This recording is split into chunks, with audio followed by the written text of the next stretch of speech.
So I, on the behalf of Bar Council of Punjab and Haryana, High Court Bar Association, Virdhi Talks, the prestigious institute, the Indian Law Institute, and the Progressive Lawyers Forum, we welcome both the honorable judges as well as all the lawyers colleagues, those who are present today. So today's program it's a 75th year of the Indian Constitution.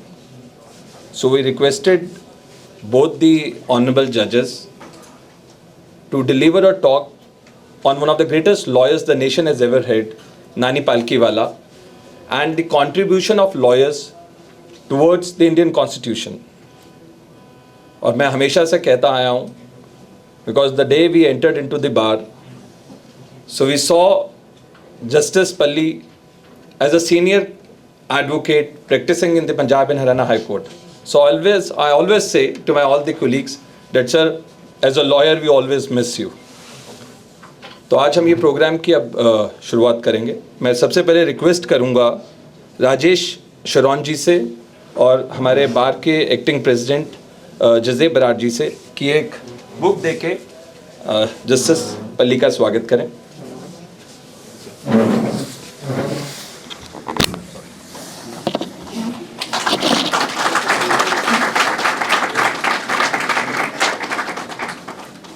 Suvir ji and धीरज चावला जी, मैं request करूंगा कि आप justice Pankaj Jain जी का एक book देके आप please welcome करें. सुवीर जी.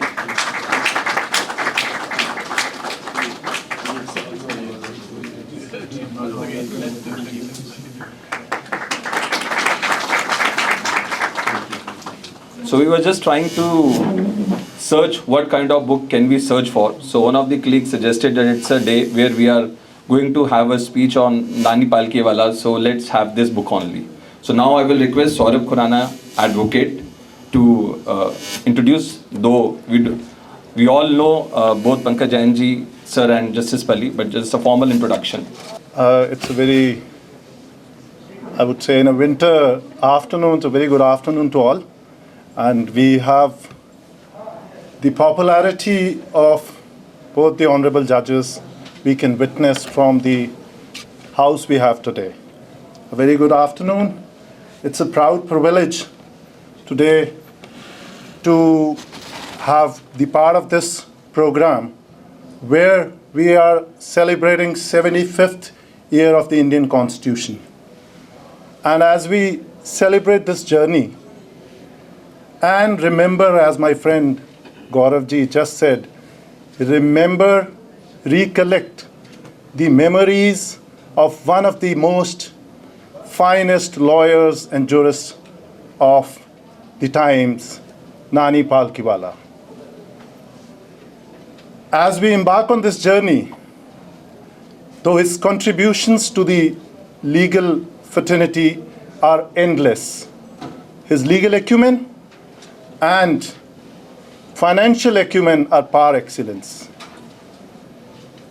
Words would short if I say about him, because we are here to hear two of our most brilliant judges. But I would fail in my duty if I do not say his contributions are immense on national and international platforms both.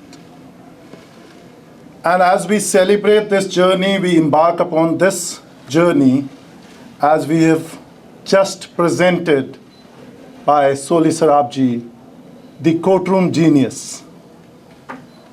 And what a way to celebrate it. We have two genius judges of this court with us today. Honorable Mr. Justice Arun Palli needs no introduction. I had a privilege to see him as a senior lawyer when we joined the bar, and now to appear before him. His qualities of head and heart are endless. His multifaceted personality, legal acumen is par excellence. He is not only a real genius in the legal field, but a wonderful human being. He carries forwards the legacy of his great-grandfather, grandfather, and then he's carrying this baton forward for the last almost 4 decades. The contributions to the legal field are immense, and he is contributing day in and day night for this. I'm really, really thankful, my lords, for sparing your precious time and coming here, blessing us, guiding us in this Indian Law Institute, for which Honorable Mr. Justice Arun Palli happens to be the chairperson also. And मुझे गौरव जी ने बताया कि हमको इतनी motivation जज साहब ने दी और ये कहा कि ये अभी एक शुरुआत है, और हम ये अश्योर करते हैं कि जो आपने ये पौधा आज लगाया है इसको हम आगे और बढ़ाएंगे और इस पे अच्छे फल लगेंगे. We have another wonderful personality, Honorable Mr. Justice Pankaj Jain. He also happens to be from the family of legal luminaries and has attained heights both on the private as well as being the standing counsel of the Union Territory. His contributions and dedication to the legal fraternity is never ending, a never tiring, decisive, and I have seen in his courtroom, whatever may be the number of cases, they all will be taken up and will get decided. A big applause for this, Honorable Mr. Justice Pankaj Jain. His Lordship's guidance, valuable input to this program, we would carry it forward for times to come.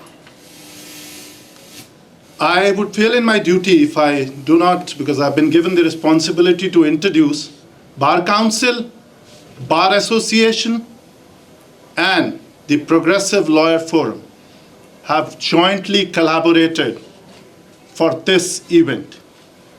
And as the ILI room's lordship is getting short, we would request, we would need a little more bigger space. So Gaurav ji, अगला अगर कार्यक्रम हम auditorium की ओर बढ़ें तो वो भी एक अच्छा आयोजन होगा.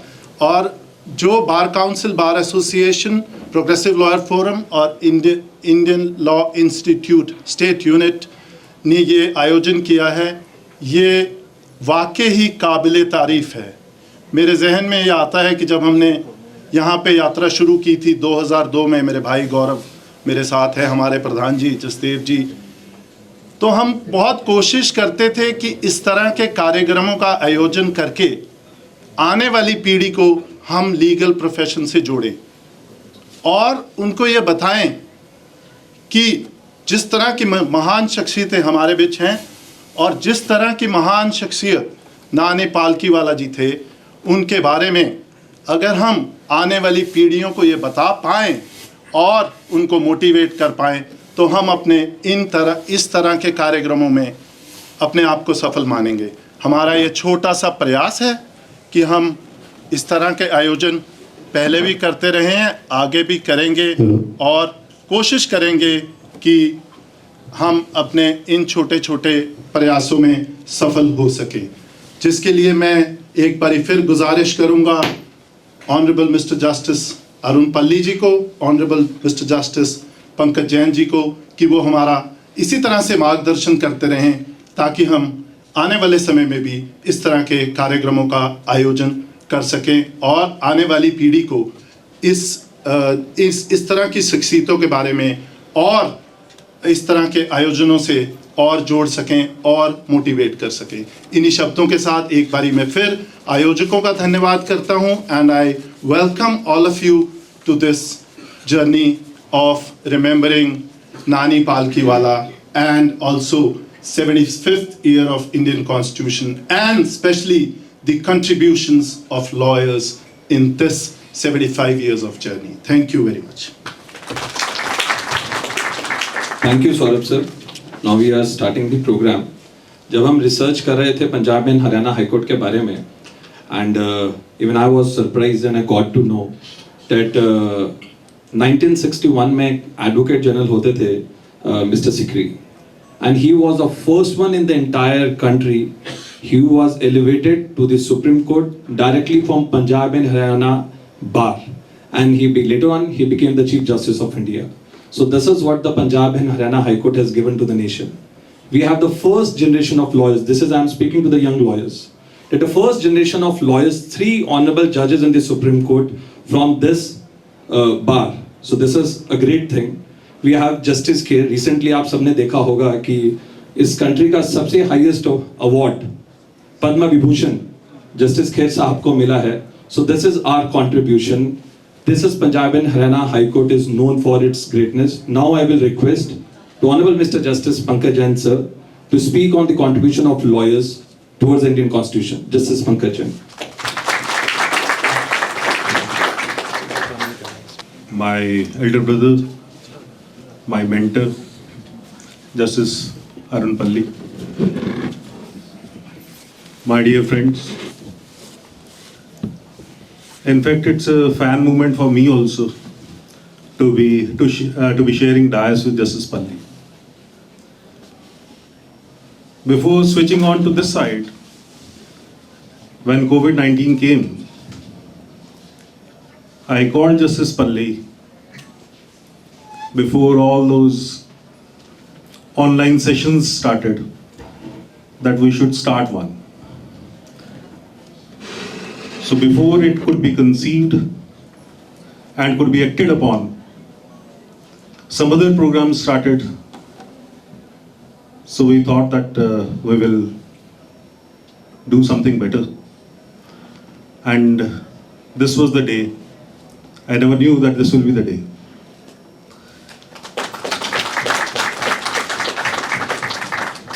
So being his prodigy and speaking here in his presence, really it's a big task for me. So far as remembering the contribution of the lawyers of this country,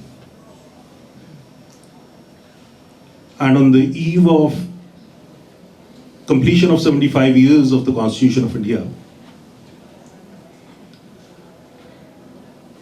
we need to peep into the history, how this institution all started. In 19th century, while we were colonized, monarchies all over the world started crumbling. Elected governments were coming into being.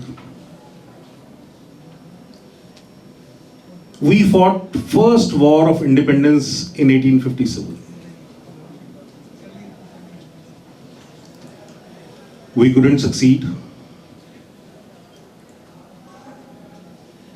So there was felt that there was a need for a political platform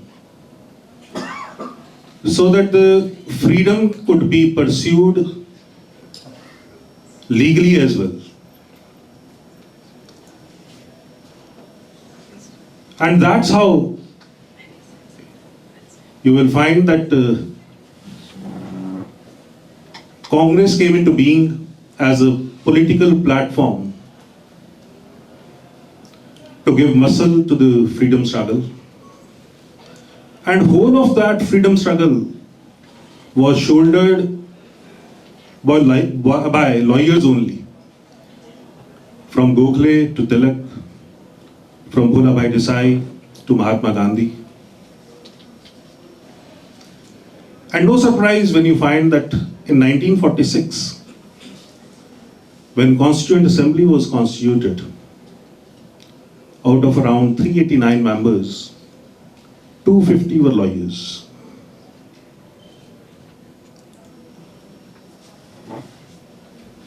They had a very hard task on their hand. New social order was to be carved out, that too for a society which boasted of being a successor of one of the most rich and the ancient civilizations.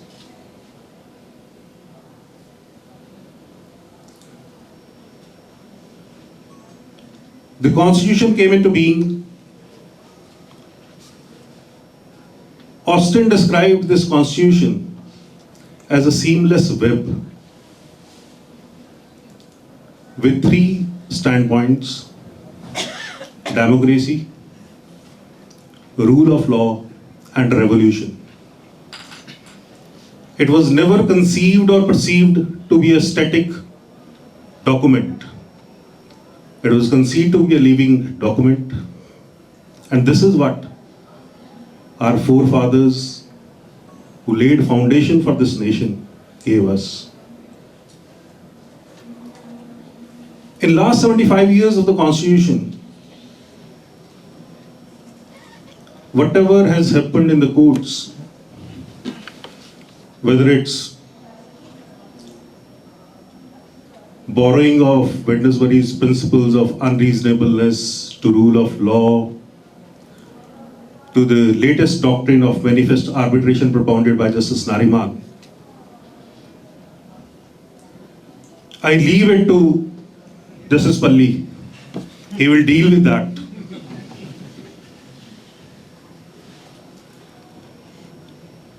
But there have been contributions of lawyers to the system which were out of the courtroom, beyond the courtrooms. First Solicitor General of India, C.K. Daftari. We all talk of Justice H.R. Khanna and his contribution in ADM Jabalpur's case. But we don't know how Justice Khanna came on the bench on that day. ADM Jabalpur's case was to be listed. A.N. Ray, Justice A.N. Ray was the Chief Justice of India. And there was a murmur in the bar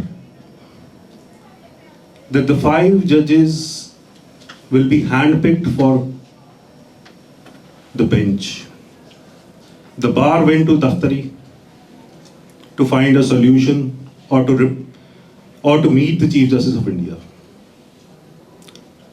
Mr. C.K. Daftari agreed. He went to Justice A.N. Ray and asked him whether the bench is to be constituted. He said yes. He said, this is what the bar thinks. Now Justice Ray asks him, has ever the Chief Justice been asked about the bench and about to whom he should nominate? Justice Daftari was, C.K. Daftari was equally prompt. He said that on earlier occasions, whenever we suggested something to Justice S.R. Das, he never took ill of it. Justice A.N. Ray was prodigy of Justice S.R. Das. So Justice Ray said, I am not taking ill of it. The interaction, the meeting ended over there. And as suggested by C.K. Daftari, top 5 judges were picked, including Justice H.R. Khanna. And that is how Justice H.R. Khanna could be there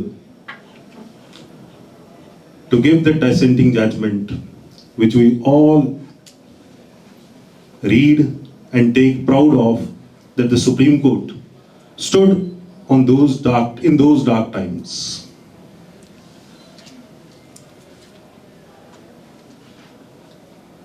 Now, another very illustrated lawyer of this bar, I don't know whether many of you have heard his name, Jayagopal Sethi. Jayagopal Sethi was the top criminal lawyer this bar has ever produced. I was sitting in library in my early days. Hiralal Sibbalji, he was telling about Jayagopal Sethi.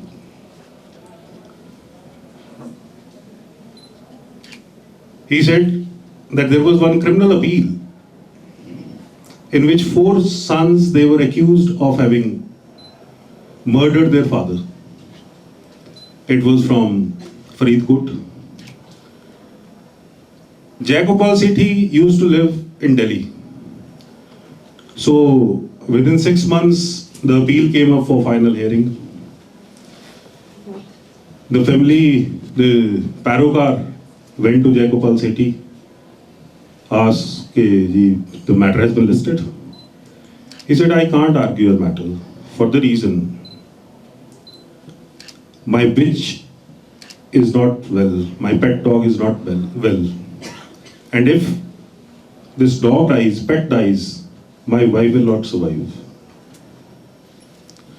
So he gave a letter in the name of Hiralal Sibbalji and Dara Singh ji to take up that matter and argue. Both of them prepared the matter, came here before a division bench headed by Justice Harbans Singh. They argued for full day and the bench was not agreeing with them. Then as a last resort, Hiralal Sibbalji, he requested the bench, okay, this was recommended to us by Jayagopal Sethi ji. So if you permit, can it be kept for tomorrow so that he can come and assist? So the bench got furious. Justice Harbans Singh told him that we will dictate the judgment. Yes, we will sign it only after hearing Mr. Jayagopal Sethi. So the Parokar again went to Delhi. So his answer was the same. So he said that the Parokar was in the lawn and chanting part of Sukhmani Sahab, ke ji Jayagopal Sethi the pet theek ho jaye. Next morning, Jayagopal Sethi told him that now vet says pet is all right, we will go. He came over here. When he was entering the courtroom, Justice Harbans Singh saw him and said, Mr. Sethi, why are you here? This is a cold-blooded murder. Now the answer by Jayagopal Sethi is worth listening. He says, these are the eyes of the court till Jayagopal Sethi opens his mouth. And Jayagopal Sethi ji, as per Sibbal Sahab, he took half an hour and all of 4 were acquitted. Now, this was with respect to how illustrious he was. There is another tale of Jayagopal Sethi. There was one murder trial in Ambala. One of the practicing lawyers of Ropar, he was the accused. And it was at that time, this was the perception that from complainant side, Sardar Baldev Singh, the defense minister at that point of time, he was helping the complainant. So that trial really caught the imagination of all the people of district Ambala. So Jayagopal Sethi requested district judge that there are so many people who want to listen to the argument. I will request that the arguments be heard in open, so that majority of the people who have come here over here to hear these arguments can hear. The point that I want to drive by narrating these anecdotes is that the contribution of these people, apart from in the court, what we need to learn is how they aspired people, public's confidence in the system.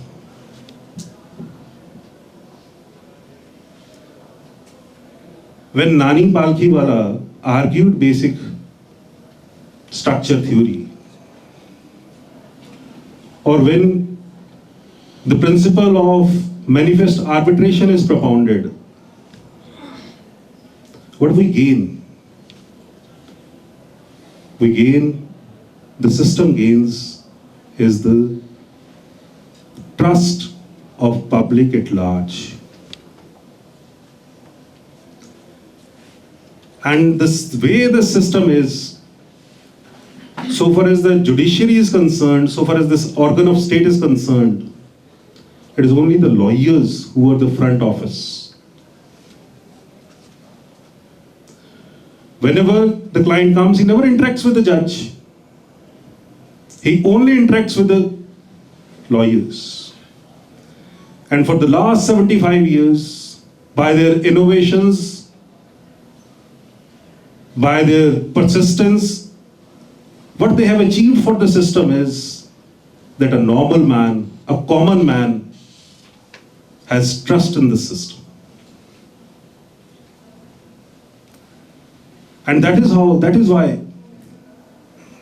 one of the brightest judges of England, Lord Spedley, who propounded the doctrine of legitimate expectation, he said that the democracies keep on boasting of rule of law. Rule of law is nothing. What matters is the public awareness. And for public awareness, the lawyers have to be trendsetters in treasuring the trust of the public at large. That is how you find that a boy whom we are celebrating today, Nani Palkiwala, who stammered during his childhood, had no degree from any foreign country. But today we are celebrating him as one of the finest lawyers for the reason he had that in him. He innovated, he made sure that the public reposed faith in the system for the reason he had faith in this system. So far as Nani is concerned, there's one small thing apart from his courtroom. He says that I'm alive here for the reason I suffered one viral fever once. The story is that he was to argue one matter on 8th of May in Delhi. He was to come from Bombay. On 6th, he got viral. He returned the brief. On 7th, he thought I'm fine. He again said that I will argue. But in the 7th evening, he again returned that brief. On 8th, the matter was argued by again C.K. Daftari. But the flight on which he was to return back, Nani Palkiwala, that crashed. So he says that viral fever saved me. You know, Palkiwala has narrated the story for different reason. But just see, on 6th, a man is suffering from 105 fever. He has been forced to return the brief. On 7th, he says, give me, I will go. I will argue. So this is the faith in the system he had. This is the faith in his ability he had. So for me, the biggest achievement and the biggest contribution of lawyers is that they have tried the faith of a common man in this system. And this is what that keeps the system working, growing, innovating, developing. And this is something that why these great lawyers, though they died, but never faded. Thank you.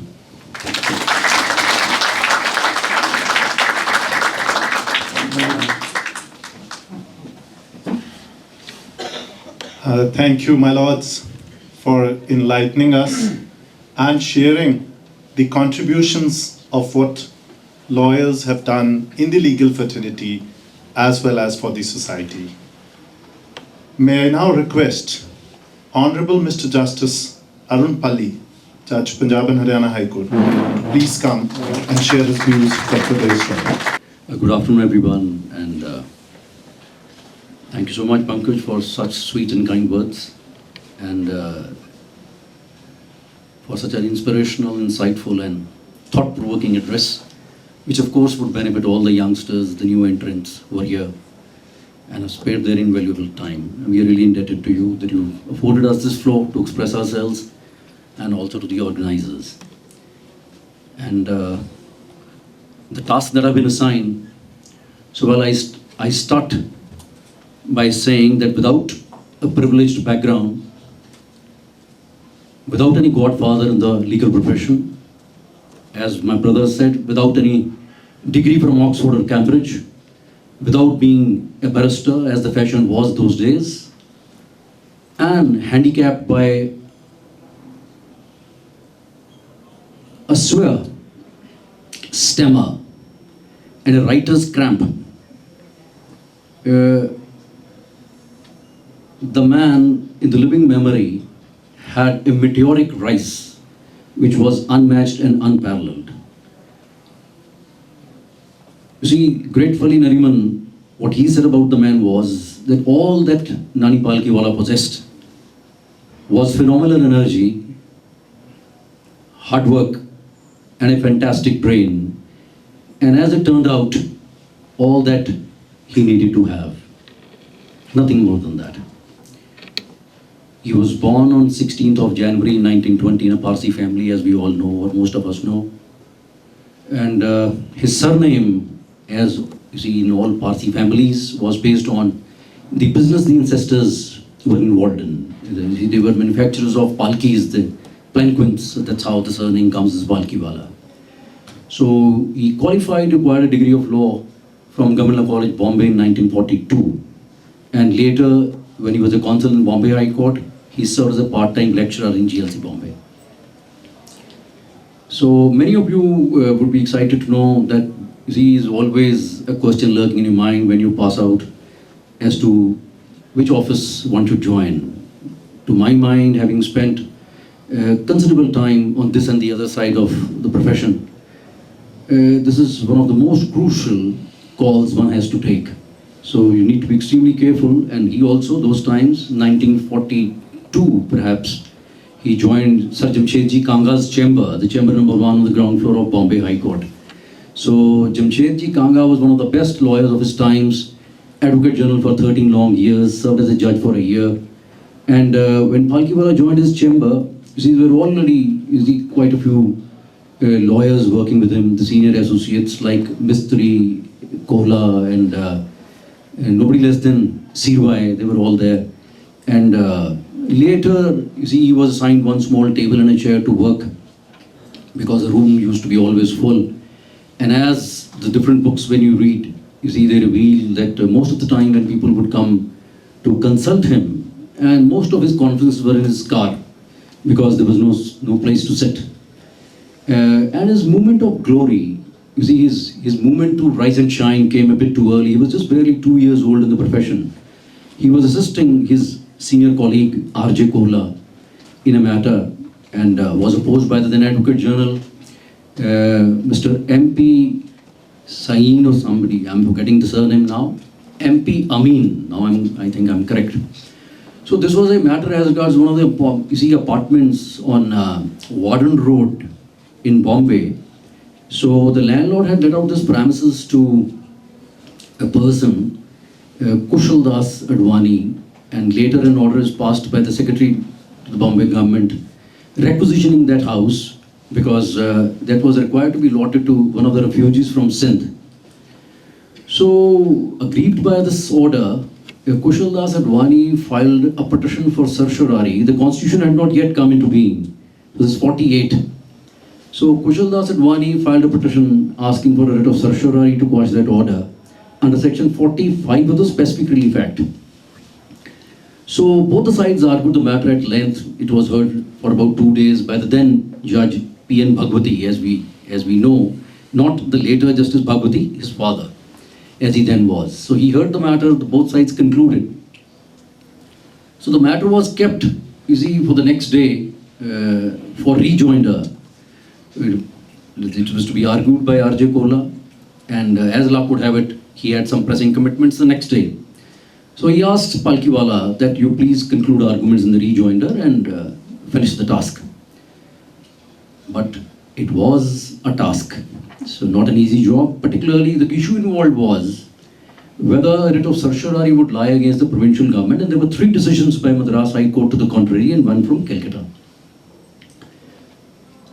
As is recorded in many biographies, he didn't sleep that night. And a night is enough for a lawyer. He can touch the sky if the intent is there. I very, very firmly believe in this.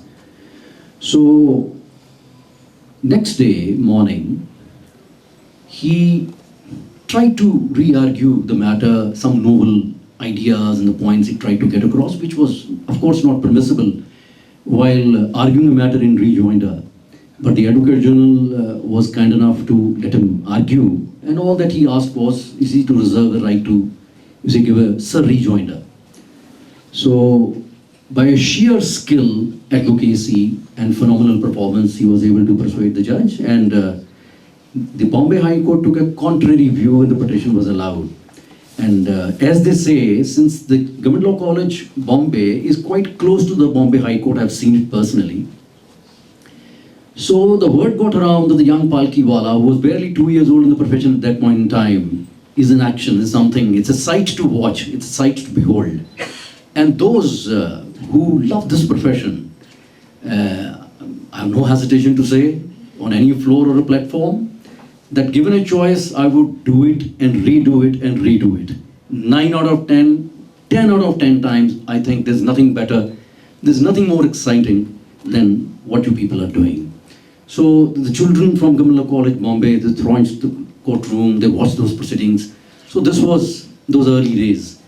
And later they say that he argued about more than 150 propositions before the Supreme Court. Those important propositions, but you see, the matters for which he is vividly remembered by all and sundry are the privy purses.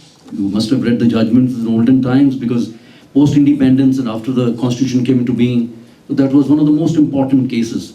So privy purses is a bank nationalization case, and as my brother said, the Keshwanandan Bharti. So that was for the first and the last time, you see, the 13 judges in the Supreme Court sat and heard the matter and the proposition. And as Gaurav also said, that the 13-judge bench was headed by Mr. S.M. Sikri, the former Advocate General, who later was the first elevation from the bar to the Supreme Court and served as Chief Justice of India. So, well, the Keshwanandan Bharti, we touch a little moment later, but there is a run-up to Keshwanandan Bharti, which is extremely exciting. There's a lot of stories flowing here. So the build-up to Keshwanandan Bharti is extremely crucial.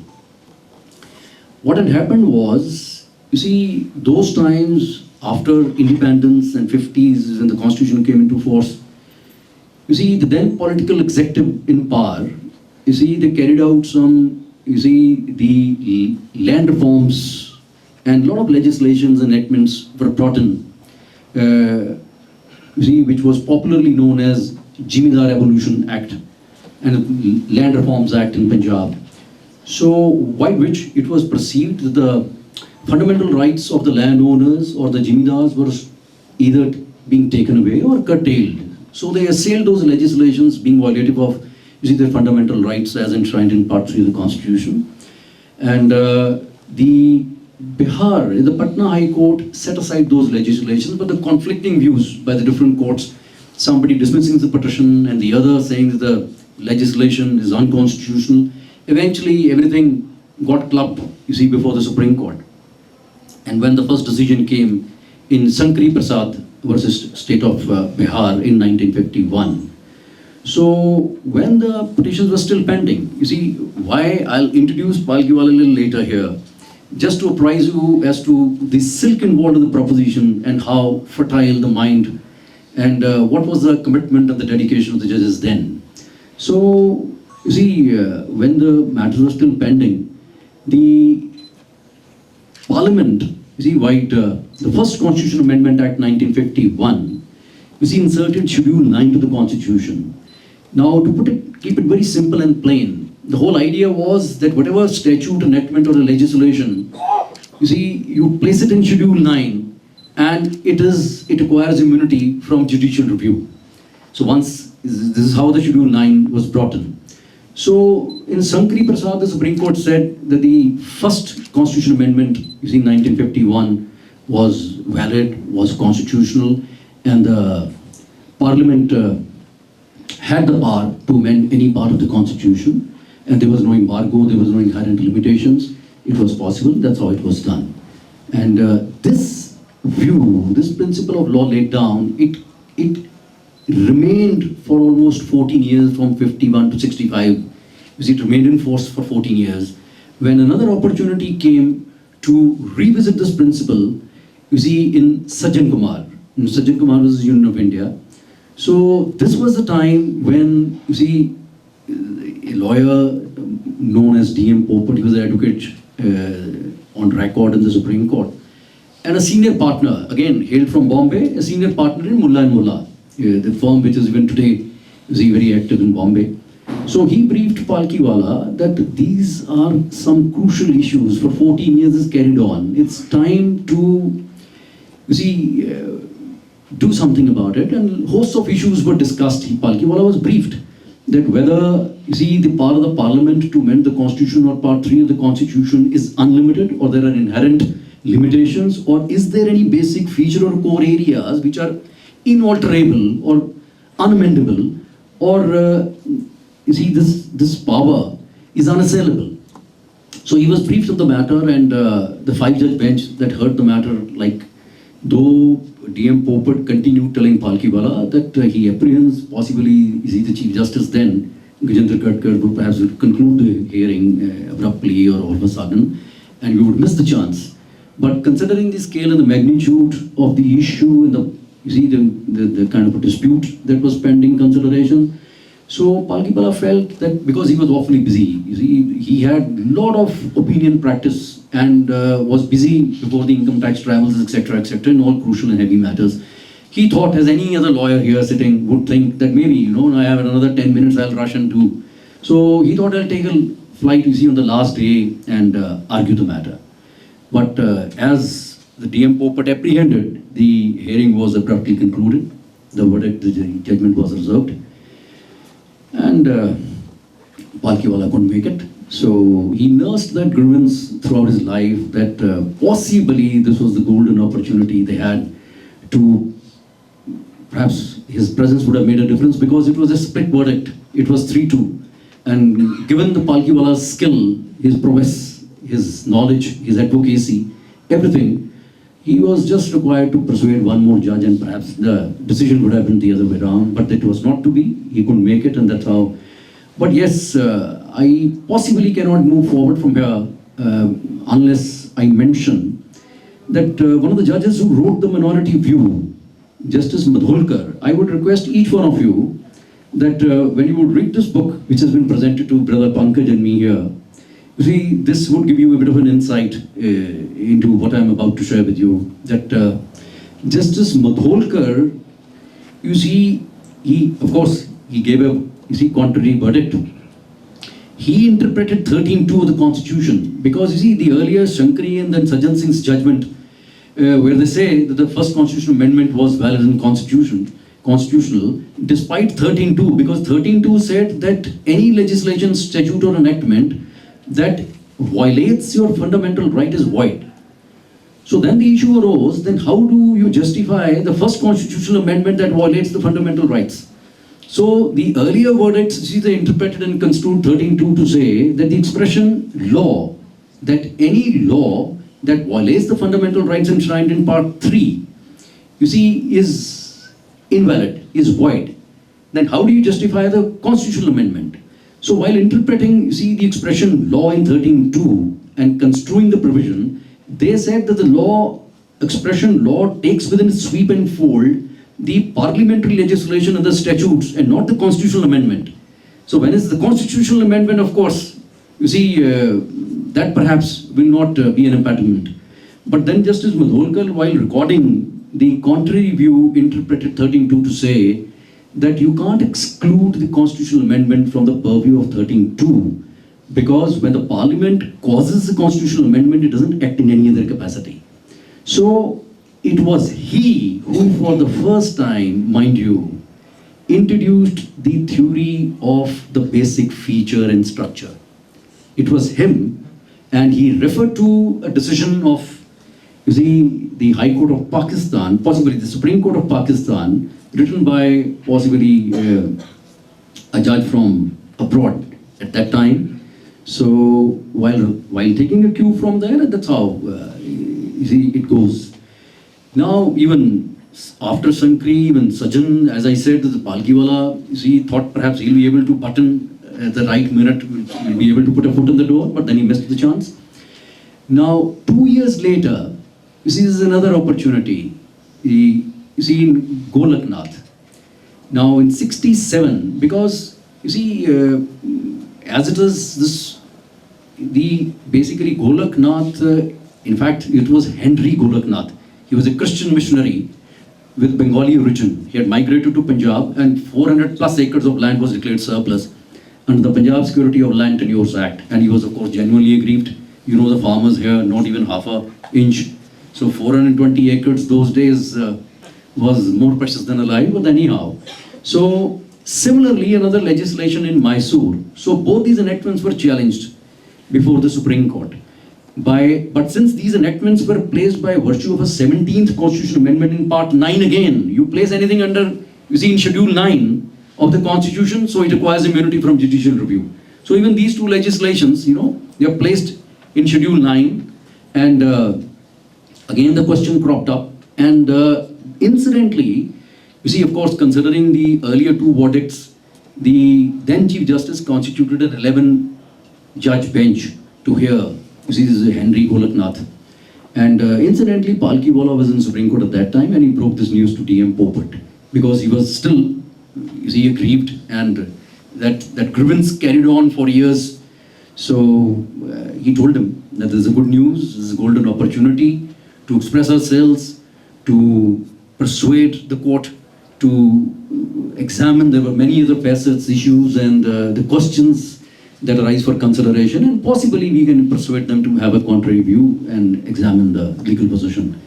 So, you see, we're quite happy that soon the bench will be constituted and we'll get to argue the matter. And the day, again, Golaknath started, as luck would have it, Palkiwala was not in the country.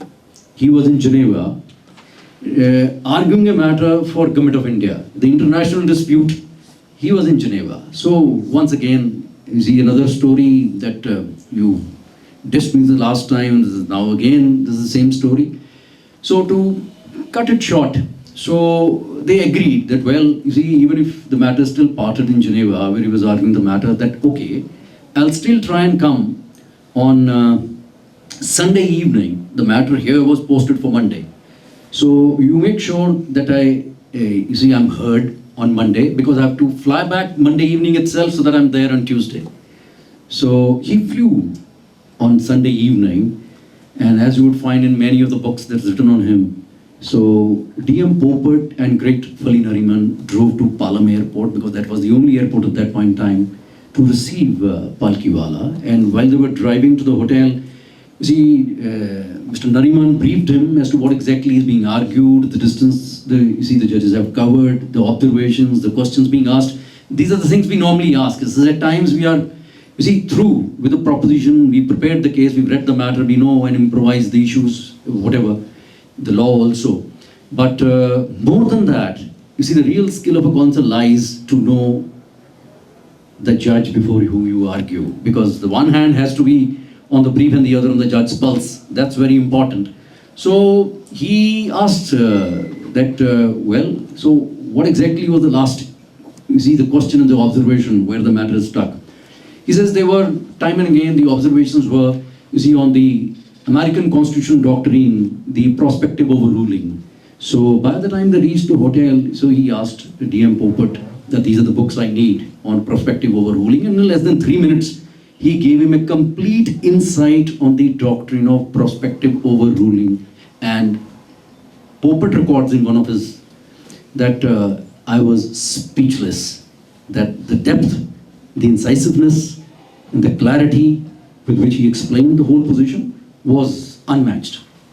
So now this is another challenge that Mr. Iyengar, who was again a stalwart in his own right, he was already on his legs. To tell him to step aside because the man has come to argue was again a task. But you see, they connected with him, and he was told that Palkiwala has flown in only for this matter. He says, "All right, I'm already on my legs. I'll ensure that he gets to argue since he's come here." So from 10:30 to 11:30, he continued, and as they say, Mr. Palkiwala was impatient. This is only for this purpose I've flown in, and I'm not getting a chance. But nevertheless, 11:30, a few questions he asked, and he said, "Fine. You see, I possibly cannot respond to this off the cuff. I will need a bit of time. Maybe during recess, I research something and I get back to your lordships. But in the meanwhile, you see here, Mr. Palkiwala, who's here all the way." And that's how he argued the matter till the court rose and took a flight in the evening and back to Geneva to argue the matter.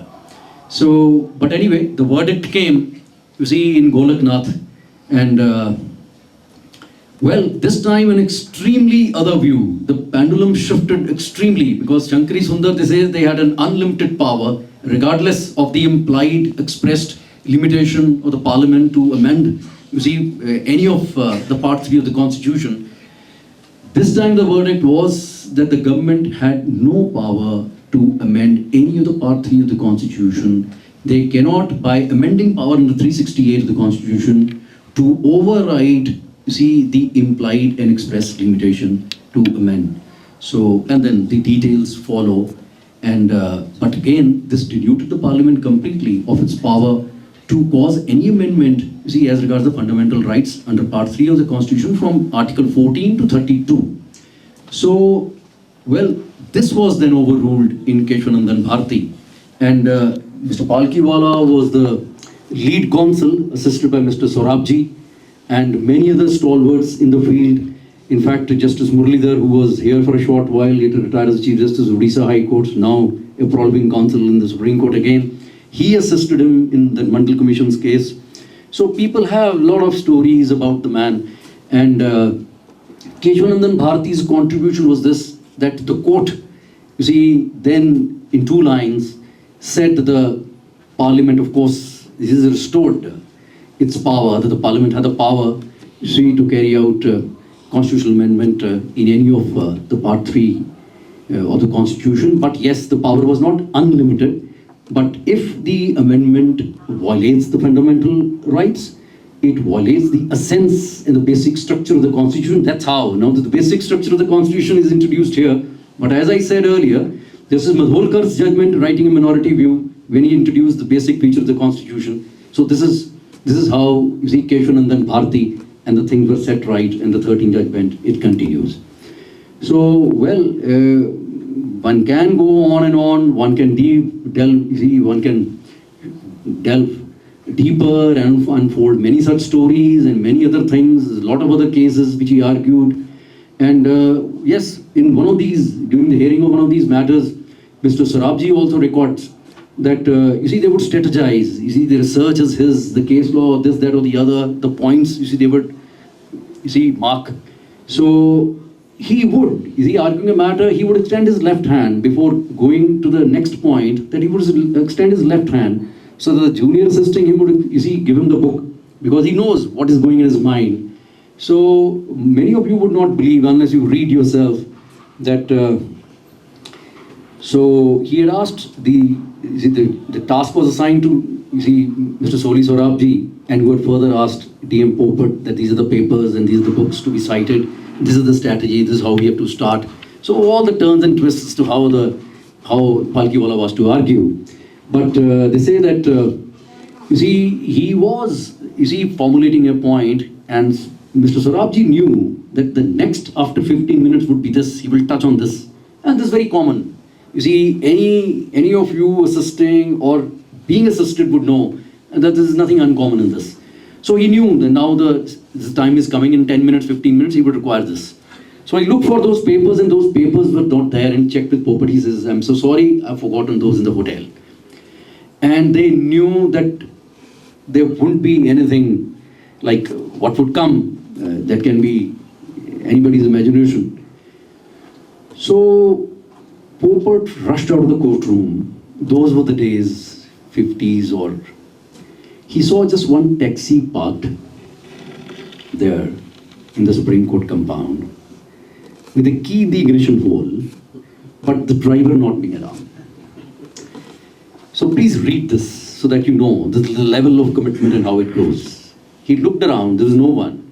He drove the taxi to the hotel, collected the papers, drove back, and to his good luck, you see the driver had not still returned.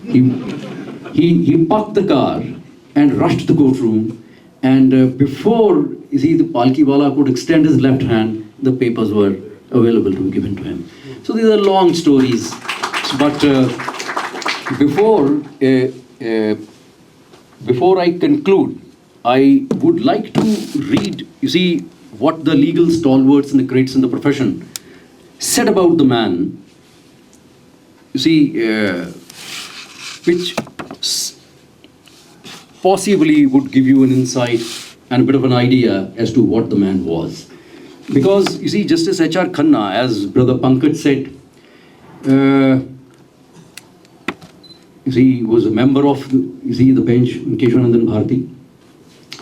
He said, apart from the fact that he was a phenomenal consul, you see, it was a sight to watch Falinari of Mr. Palkiwala on his feet. But his performance, you see, the finest hours of his entire legal career came in those 2 days when he opposed the review application by the government seeking a review of Keshavanandan Bharati. It's worth reading. He, at the end, and the other judges were of the view that the height of eloquence and advocacy reached by Palkiwala in those days was unmatched and perhaps would not even be equaled ever in the Supreme Court. So, this was one. And now what Ratan Tata recorded about the man was, I cherish his memory for the person he was, kind, humble, and yet so respected.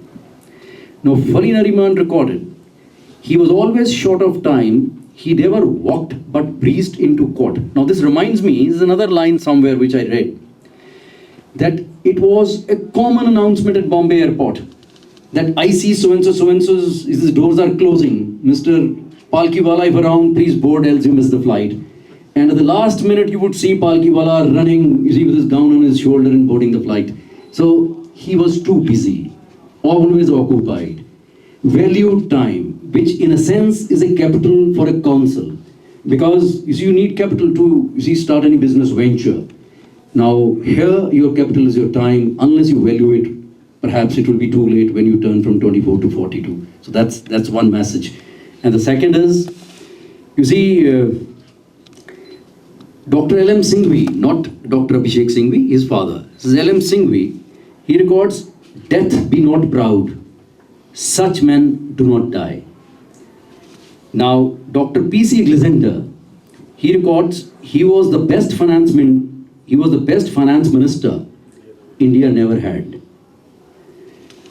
And Justice V.R. Krishna here. Now, this is something worth your. To praise Palkiwala is to paint lily. To gild refined gold and throw a perfume on the jasmine. Now with this, all that I wish to say is that Palkiwala was genetically coded to be the most outstanding lawyer ever. Thank you so much.